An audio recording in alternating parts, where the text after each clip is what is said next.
10 ବର୍ଷ ପୂର୍ବରୁ ଯେତେବେଳେ ମୃତ୍ୟୁବରଣ କରିଥିବା ସ୍ୱାମୀ କେଦାରନାଥ ଧାମରେ ଜଣେ ସାଧୁ ବେଶରେ ମିଳିଗଲେ, ଆଉ ତାପରେ ଯାହା ଚମତ୍କାର ହେଲା ଦେଖିକି ସବୁ ଲୋକଙ୍କ ତୁଣ୍ଡରେ ହର ହର ମହାଦେବ ପ୍ରକମ୍ପିତ ହେଲା। ବିନିତା ପୁରା 10 ବର୍ଷ ପରେ ନିଜର ପିଲାଙ୍କ ସହିତ କେଦାରନାଥ ଦର୍ଶନ କରିବା ପାଇଁ ଯାଇଥିଲେ। ପାହାଡ଼ ରାସ୍ତା ଦେଇ ସେ ଉପରକୁ ଚଢ଼ୁଥିଲେ, ଆଉ ଚଢ଼ୁ ଚଢ଼ୁ ତାଙ୍କର 10 ବର୍ଷ ପୂର୍ବର କଥା ମନେ ପଡ଼ିଯାଉଥିଲା। ସେହି ସମାନ ରାସ୍ତା ଦେଇ ସେ 10 ବର୍ଷ ପୂର୍ବରୁ ସେ ସ୍ୱାମୀଙ୍କ ସହିତ ଯାଉଥିଲେ। ସେ ପାହାଡ଼ିଆ ରାସ୍ତା ଚଢ଼ୁ ଚଢ଼ୁ ସେ ସେହି ସମୟକୁ ମନେ ପକାଉଥିଲେ, ଆଉ ମନେ ମନେ ସେ ନିଜର ସ୍ୱାମୀଙ୍କୁ ମନେ ପକାଉଥିଲେ। କେମିତି ସେମାନେ ଦୁହେଁ ମିଶି କେଦାରନାଥ ଯାତ୍ରା କରୁଥିଲେ। ଆଜିଠାରୁ ଠିକ୍ 10 ବର୍ଷ ପୂର୍ବରୁ ଅର୍ଥାତ୍ 2015 ମସିହାରେ ସେମାନେ ମିଶିକି କେଦାରନାଥ ଦର୍ଶନ କରିବା ପାଇଁ ଯାଇଥିଲେ। ସେହି ସମୟରେ ଭୟଙ୍କର ବର୍ଷା ହେଉଥିଲା। ସ୍ୱାମୀ ସ୍ତ୍ରୀ ଦୁହେଁ ଜାଣିନଥିଲେ କି ଏହି ଯାତ୍ରା ତାଙ୍କ ଜୀବନର ସବୁଠୁ ଭୟଙ୍କର ଓ କଷ୍ଟକର ଯାତ୍ରା ହେବ ବୋଲି। ବିନିତା ତାଙ୍କ ସ୍ୱାମୀଙ୍କ ସହିତ ପୁରା କଷ୍ଟରେ ଉପରକୁ ଚଢ଼ୁଥିଲେ। ରମେଶ ବାବୁ କହୁଥିଲେ କି, ବିନିତା ତମେ ଘୋଡ଼ା ପିଠିରେ ବସି ପଡ଼। ହେଲେ ବିନିତା ନିଜ ଦମରେ ସେହି ଯାତ୍ରା ପୁରା କରିବା ପାଇଁ ଚାହୁଁଥିଲେ। ସେ ଜୀବଜନ୍ତୁଙ୍କୁ କଷ୍ଟ ଦେବା ପାଇଁ ଚାହୁଁନଥିଲେ। ସ୍ୱାମୀ ସ୍ତ୍ରୀ ପୁରା ଭିଜି ଭିଜି ପାହାଡ଼ ଚଢ଼ୁଥିଲେ। ଉପରୁ ତଳକୁ ବହୁତ ପାଣି ବହୁଥିଲା। ଏଥିପାଇଁ ରାସ୍ତା ସାରା ପଙ୍କ ଜମା ହୋଇଯାଇଥିଲା। ତା ସହିତ ଗଧ ଓ ଘୋଡ଼ାଙ୍କର ମଳମୂତ୍ର ବି ମିଶୁଥିଲା, ଆଉ ସେହି ପଙ୍କ ଦେଇ ଚାଲିବା ବହୁତ କଷ୍ଟକର ହୋଇପଡ଼ିଥିଲା। ହେଲେ ସେହି କଷ୍ଟ ଭିତରେ ସ୍ୱାମୀ ସ୍ତ୍ରୀ ଆଗକୁ ବଢ଼ୁଥିଲେ। ସକାଳୁ ଗୌରୀକୁଣ୍ଡରୁ ଯାତ୍ରା ଆରମ୍ଭ କରିଥିଲେ, ଆଉ ରାତିରେ 8:30 ବେଳକୁ ଧୀରେ ଧୀରେ କଷ୍ଟକର ଯାତ୍ରା କରିକି ସେ ମନ୍ଦିର ପର୍ଯ୍ୟନ୍ତ ପହଞ୍ଚି ଯାଇଥିଲେ। 20-22 କିଲୋମିଟର କଠିନ ରାସ୍ତା ଅତିକ୍ରମ କରିବା ପରେ ସେ ବାବା କେଦାରନାଥଙ୍କ ଦର୍ଶନ କଲେ। ଯେତେବେଳେ ମନ୍ଦିର ଦେଖାଗଲା, ବିନିତାଙ୍କ ମନ ଖୁସି ହୋଇଗଲା, କଷ୍ଟ ଉଭେଇଗଲା। ସେତେବେଳେ ବିଜୁଳି ଓ ବର୍ଷା ବହୁତ ଜୋରରେ ହେଉଥିଲା। ହେଲେ ପ୍ରଭୁଙ୍କ ଦର୍ଶନ ପାଇଁ ସେମାନେ ବର୍ଷା ବିଜୁଳିକି ଭୁଲିଗଲେ। ରାତିରେ ପ୍ରଥମେ ସେମାନେ ସାଥିରେ ଆଣିଥିବା ଗଙ୍ଗା ଜଳ ଚଢ଼େଇଲେ। ଭଲରେ ଦର୍ଶନ ସାରି ବାହାରକୁ ଆସିଲେ।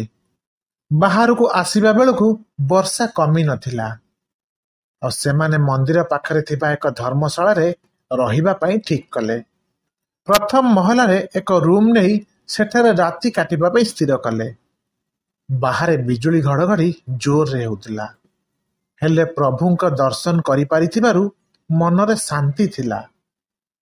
ରମେଶ ବିନିତାଙ୍କୁ କହିଲେ କି, ସକାଳୁ ସକାଳୁ ଉଠିଲେ ଆମେ ଭୂକୁଣ୍ଡ ଭୈରବଙ୍କ ଦର୍ଶନ କରିବା, ଯେଉଁ ମନ୍ଦିର କି କେଦାରନାଥଙ୍କ ଠାରୁ 2 କିଲୋମିଟର ଉପରେ ଥିଲା।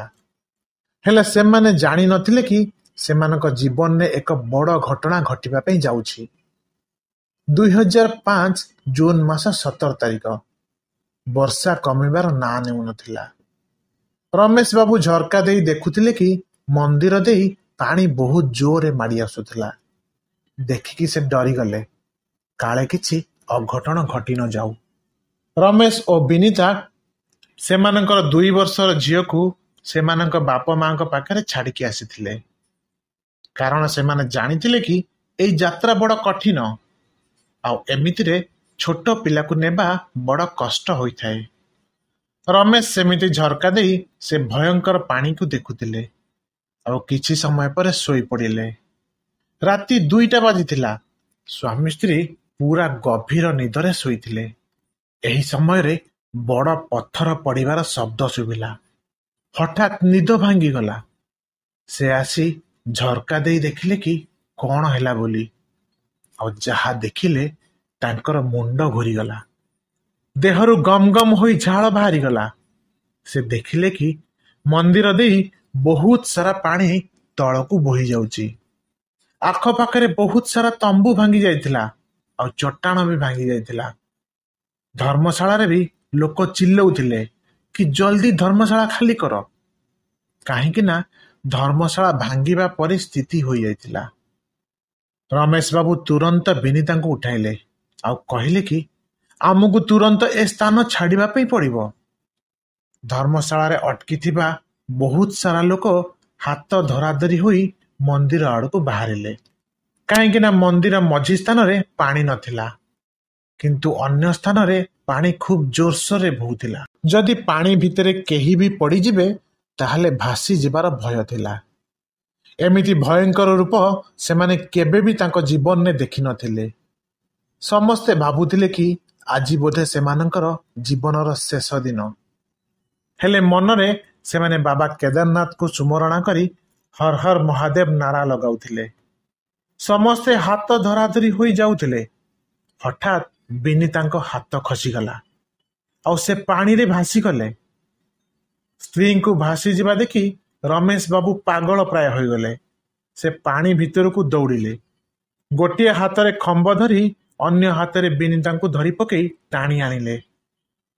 ବିନିତା ବଞ୍ଚିଗଲେ, ହେଲେ ରମେଶ ବାବୁ ସେହି ପାଣିରେ ଭାସିଗଲେ। ସ୍ୱାମୀ ଭାସିଯିବା ଦେଖି ବିନିତା ଚିତ୍କାର କରିବା ପାଇଁ ଲାଗିଲେ। ସେ ଚେଷ୍ଟା କରିକି ବି କିଛି କରିପାରୁନଥିଲେ। ରମେଶ ବାବୁ ଭାସି ଯାଉଥିଲେ। ରାତି ସମୟ ଥିଲା, ତେଣୁ କିଛି ବି ଦେଖାଯାଉନଥିଲା। ଅନ୍ୟ ଲୋକମାନେ ବିନିତାଙ୍କୁ ମନ୍ଦିର ଆଡ଼କୁ ଭିଡ଼ି ଭିଡ଼ି ନେଇଗଲେ। ହେଲେ ବିନିତା ଚିତ୍କାର କରି କହୁଥିଲେ କି ମୋ ସ୍ୱାମୀକି ବଞ୍ଚାଅ। ମନ୍ଦିର ପାଖକୁ ଯାଇ ବିନିତା ପ୍ରଭୁଙ୍କୁ ଗୁହାରି ଜଣାଉଥିଲେ କି ଏତିକିରେ ପାଣି ଅଧିକ ହେବାରେ ଲାଗିଲା। ସେହି ପାଣିରେ ପଙ୍କମାଟି ଓ ଅନ୍ୟ ଦୂଷିତ ପଦାର୍ଥ ମିଶି ରହିଥିଲା। କିଛି ସମୟ ଭିତରେ ପୁରା କେଦାରନାଥ ନଷ୍ଟ ହୋଇଯାଇଥିଲା।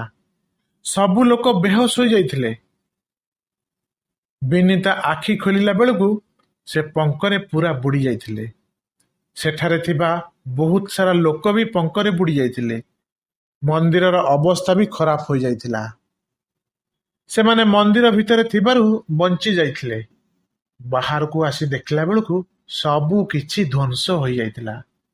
ଚାରିଆଡ଼େ ଖାଲି ପଙ୍କ ଓ ସିମେଣ୍ଟ ଚଟାଣ ଏପଟ ସେପଟ ହୋଇ ପଡ଼ି ରହିଥିଲା। ଏତିକି ବେଳେ ହେଲିକପ୍ଟର ଶବ୍ଦ ଶୁଭିଲା।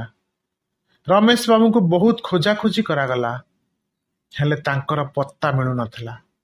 ଦିନ ପରେ ଦିନ ବିତୁଥିଲା, କିନ୍ତୁ ତଥାପି ବିନିତା ତାଙ୍କ ସ୍ୱାମୀଙ୍କୁ ପାଉନଥିଲେ।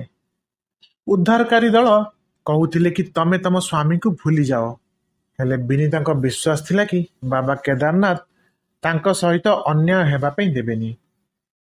ହେଲେ କ'ଣ କରାଯିବ? 3 ଦିନର ଅକ୍ଲାନ୍ତ ଚେଷ୍ଟା ପରେ ବି ଯେତେବେଳେ ରମେଶ ବାବୁ ମିଳିଲେନି, ତାଙ୍କୁ ମୃତ ଘୋଷଣା କରାଗଲା। ବିନିତା କାନ୍ଦି କାନ୍ଦି ଘରକୁ ଫେରିଲେ। ସ୍ୱାମୀଙ୍କୁ ଝୁରି ଝୁରି ବିନିତାଙ୍କ ସ୍ୱାସ୍ଥ୍ୟ ବି ଖରାପ ହେବା ପାଇଁ ଲାଗିଲା। ହେଲେ ଝିଅର ମୁହଁକୁ ଚାହିଁ ସେ ବଞ୍ଚିଥିଲେ।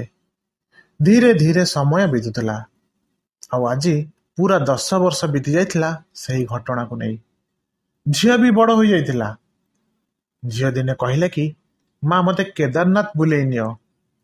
ହେଲେ ବିନିତା ଆଜି ବି କେଦାରନାଥର ସେ ଘଟଣାକୁ ଭୁଲି ପାରିନଥିଲେ। ସେ ଝିଅକୁ ମନା କଲେ, କହିଲେ କେଦାରନାଥ ତୋ ବାପାକୁ ଆମଠାରୁ ଛଡ଼େଇ ନେଇଛି। ହେଲେ ଝିଅ ଜିଦ୍ ଧରି ବସିଥିଲା। ଏମିତି କେତେ ଦିନ ପରେ ଝିଅର ଜିଦ୍ ଆଗରେ ମୁଣ୍ଡ ନୁଆଇଁ ବିନିତା କେଦାରନାଥ ଯିବା ପାଇଁ ହଁ କରିଦେଲେ। ସେ ମନେ ମନେ ଭାବିଥିଲେ କି ଯଦି ବାବା ଡାକିଛନ୍ତି ତାହେଲେ ଦର୍ଶନ କରିକି ଆସିବି, ଆଉ ତାଙ୍କୁ ମୋ ସ୍ୱାମୀଙ୍କୁ ହରାଇବା ନେଇ ଅଭିଯୋଗ ବି କରିବି। ମୁଁ ଏମିତି କି ପାପ କରିଥିଲି ଯେ ଭଗବାନ ମୋ ଠାରୁ ମୋ ସ୍ୱାମୀଙ୍କୁ ଛଡ଼େଇ ନେଲେ। ସମୟ ଦେଖି ସେମାନେ କେଦାରନାଥ ବାହାରିଗଲେ। ସମାନ ପାହାଡ଼ିଆ ରାସ୍ତା ଦେଇ ସେମାନେ ଚଢ଼ୁଥିଲେ। ତାଙ୍କ ସହିତ ତାଙ୍କ 12 ବର୍ଷର ଝିଅ ବି ଥିଲା। ଝିଅ ଖୁସି ମନରେ ଆଗକୁ ବଢ଼ୁଥିଲା, ହେଲେ ବିନିତା ସ୍ୱାମୀଙ୍କୁ ମନେ ପକାଉଥିଲେ। କିଛି ରାସ୍ତା ବଦଳି ଯାଇଥିଲା, ଆଉ ବାକି ସବୁ ସେମିତି ଥିଲା। ଯେମିତି ସେମାନେ ମନ୍ଦିର ପାଖରେ ପହଞ୍ଚିଲେ, ପ୍ରଭୁଙ୍କୁ ଦର୍ଶନ ପରେ ସେମାନଙ୍କ ଥକାପଣ ଦୂର ହୋଇଯାଇଥିଲା। ସେ ତଳକୁ ଅନେଇ ଖୁସି ହେଉଥିଲେ, ହେଲେ ମନରେ 10 ବର୍ଷ ତଳର ସେହି ଭୟ ରହିଥିଲା। ସେ ସମୟରେ ପାଗ ପୁରା ଭଲ ଥିଲା, ତେଣୁ ବିନିତାଙ୍କ ମନରେ ବି ଚିନ୍ତା ନଥିଲା। ରାତି ହୋଇଯାଇଥିଲା, ତେଣୁ ମା ଝିଅ ପାଖରେ ଥିବା ଧର୍ମଶାଳାରେ ରହିଗଲେ। ଝିଅକୁ କହୁଥିଲେ କି ଝିଅ ସକାଳୁ ଜଲ୍ଦି ଉଠିଯିବୁ, ତୋ ପାଦ ଦେଖା ମୁଁ ଔଷଧ ଲଗେଇ ଦେଉଛି। ସକାଳୁ ଆମେ ଭକୁଣ୍ଡ ବୈରମ ମନ୍ଦିର ଯିବା। ସେଇଟା କେଦାରନାଥ ଠାରୁ 2 କିଲୋମିଟର ଉପରକୁ ଅଛି। ତୋ ବାପା ବି ସେଠିକୁ ଯିବା ପାଇଁ ଚାହୁଁଥିଲେ, ହେଲେ ଯାଇପାରିଲେନି। ହେଲେ ଆମେ ନିଶ୍ଚୟ ସେଠାକୁ ଯିବା। ସକାଳୁ ଦୁହେଁ ଉଠି ଯାଇ ଗାଧୁଆ ପାଧୁଆ ସାରି ପ୍ରଥମେ ବାବା କେଦାରନାଥକୁ ଦର୍ଶନ କଲେ। ତାପରେ ଭୀମଶିଳା ଦର୍ଶନ କଲେ। କାରଣ ଭୀମଶିଳା ହିଁ ଏକ ବଡ଼ ପଥର ଥିଲା, ଯାହାକୁ ତାଙ୍କ ଜୀବନ ସହିତ ବହୁତ ଲୋକଙ୍କ ଜୀବନ ବଞ୍ଚାଇଥିଲା। କାରଣ ସେହି ପଥର ହିଁ ଉପରୁ ତଳକୁ ଗଡ଼ି ଆସି ମନ୍ଦିରକୁ ବଚାଇଥିଲା, ଆଉ ପାଣିକୁ ମନ୍ଦିର ଭିତରକୁ ଆସିବା ପାଇଁ ଦେଇନଥିଲା। ଏହାପରେ ସେମାନେ ସକାଳୁ ଉଠି ଭକୁଣ୍ଡ ଭୈରବ ମନ୍ଦିର ଯାଇ ବାବାଙ୍କର ଦର୍ଶନ କଲେ। ଦର୍ଶନ ସାରି ଫେରିବା ବେଳକୁ ବିନିତାଙ୍କ ନଜର ଜଣେ ସାଧୁଙ୍କ ଉପରେ ପଡ଼ିଲା। ବହୁତ ସାରା ଶ୍ରଦ୍ଧାଳୁ ସେ ସାଧୁଙ୍କୁ ଭିକ୍ଷା ଦେଉଥିଲେ। ଝିଅ କହିଲା, ମା, ମୋତେ ବି ଟଙ୍କା ଦିଅ, ମୁଁ ସେ ବାବାଙ୍କୁ ଦେବି। ବିନିତା ଝିଅଙ୍କୁ ନେଇ ସେ ବାବାଙ୍କ ପାଖକୁ ଗଲେ। ଯେତେବେଳେ ବିନିତା ନିଜ ପର୍ସରୁ ଏକ ନୋଟ୍ କାଢ଼ି ସେ ସାଧୁଙ୍କୁ ବଢ଼ାଇ ଦେଇଛନ୍ତି, ଆଉ ସାଧୁ ଜଣକ ତାଙ୍କ ହାତ ବଢ଼ାଇଛନ୍ତି, ବିନିତା ତାଙ୍କୁ ଦେଖି ଚମକି ପଡ଼ିଲେ। ଲାଗିଲା ତାଙ୍କ ପାଦ ତଳୁ ଯେମିତି ମାଟି ଖସିଗଲା। କାରଣ ସେ ସାଧୁଙ୍କ ହାତରେ ଲେଖା ରହିଥିଲା ବିନିତା। ରମେଶ ବାବୁଙ୍କ ହାତରେ ବି ସମାନ ଲେଖା ସମାନ ସ୍ଥାନରେ ରହିଥିଲା। କାରଣ ବିବାହ ପରେ ରମେଶ ବାବୁ ନିଜ ସ୍ତ୍ରୀ ବିନିତାଙ୍କ ନାମ ତାଙ୍କ ହାତରେ ଲେଖେଇଥିଲେ। ବିନିତା ସେ ସାଧୁଙ୍କୁ ଅନେଇଲେ। ତାଙ୍କର ନିଶ ଦାଢ଼ି ବଢ଼ି ଯାଇଥିଲା, ମୁଣ୍ଡରେ ଜଟା ରହିଥିଲା, ଦେହରେ ତାଙ୍କର କୌଣସି ବସ୍ତ୍ର ନଥିଲା, କେବଳ ସେ ଗୋଟିଏ ଲୁଗା ପିନ୍ଧିଥିଲେ। ବିନିତା ସେ ସାଧୁଙ୍କ ପୁରା ଶରୀର ତନ୍ନ ତନ୍ନ କରି ଦେଖୁଥିଲେ, ଆଉ ସାଧୁଙ୍କ ଦେହରେ ସେ ନିଜ ସ୍ୱାମୀଙ୍କ ରୂପ ଦେଖୁଥିଲେ। ସେ ନିଶ୍ଚିତ ହୋଇଯାଇଥିଲେ କି ଇଏ ମୋ ସ୍ୱାମୀ ରମେଶ, ଯିଏକି ଆଜିଠୁ 10 ବର୍ଷ ତଳେ କେଦାରନାଥ ବନ୍ୟାରେ ଭାସି ଯାଇଥିଲେ। ସେ ତାଙ୍କ ସ୍ୱାମୀଙ୍କ ନାଁ ଧରି ଡାକିଲେ। ଡାକ ଶୁଣି ସେ ସାଧୁ ଜଣକ ତାଙ୍କ ଆଡ଼କୁ ଅନେଇଲେ, ହେଲେ ସେ ତାଙ୍କ ସ୍ତ୍ରୀଙ୍କୁ ଚିହ୍ନି ପାରୁନଥିଲେ। ବିନିତା କହିଲେ କି, ତମେ ମୋ ସ୍ୱାମୀ ରମେଶ, ତମେ କ'ଣ ମୋତେ ଚିହ୍ନି ପାରୁନ? ହେଲେ ସେ ସାଧୁ ଜଣକ କହିଲେ କି, ନା, ମୁଁ ଚିହ୍ନି ପାରୁନି। ଆପଣ କିଏ? ମୁଁ ତ ଆପଣଙ୍କୁ ଜାଣିନି। ଆପଣ କାହିଁକି ମୋତେ ଆପଣଙ୍କ ସ୍ୱାମୀ କହୁଛନ୍ତି? ବିନିତା 10 ବର୍ଷ ତଳର ସବୁ କଥା କହିଲେ। ଯେତେବେଳେ ସେ ରାତିର ଭୟଙ୍କର କଥା ସାଧୁ ଜଣକ ଶୁଣିଲେ, ତାଙ୍କର ରୋମ ଟାଙ୍କୁରି ଉଠିଲା। ସେ କହିଲେ କି, ହଁ ହଁ, ଆଜିଠୁ 10 ବର୍ଷ ତଳେ ମୁଁ ସେ ବନ୍ୟାରେ ଭାସି ଯାଇଥିଲି। ଭାସି ଭାସି ଯାଉଥିଲା ବେଳେ ମୋ ମୁଣ୍ଡ ଗୋଟିଏ ବଡ଼ ପଥରରେ ମାଡ଼ ହୋଇଯାଇଥିଲା, ଆଉ ମୋ ମୁଣ୍ଡରେ ଗଭୀର ଆଘାତ ଲାଗିଥିଲା। ସେହିଦିନଠାରୁ ମୋ ପରିବାର ଠାରୁ ଅଲଗା ହୋଇଯାଇଥିଲି। ମୁଣ୍ଡରେ ଆଘାତ କାରଣରୁ ମୋ ସ୍ମୃତି ଶକ୍ତି ଚାଲି ଯାଇଥିଲା। ସେବେଠୁ ମୁଁ ବାବା କେଦାରନାଥ ମନ୍ଦିରରେ ରହି ସାଧୁ ବେଶରେ ତପସ୍ୟା କରୁଛି। ମୋର କାହା କଥା ବି ମନେ ନାହିଁ। ହେଲେ ତମେ ଆଜି ଏମିତି କହୁଛ, ପ୍ରକୃତରେ କ'ଣ ତମେ ସତ କହୁଛ କି?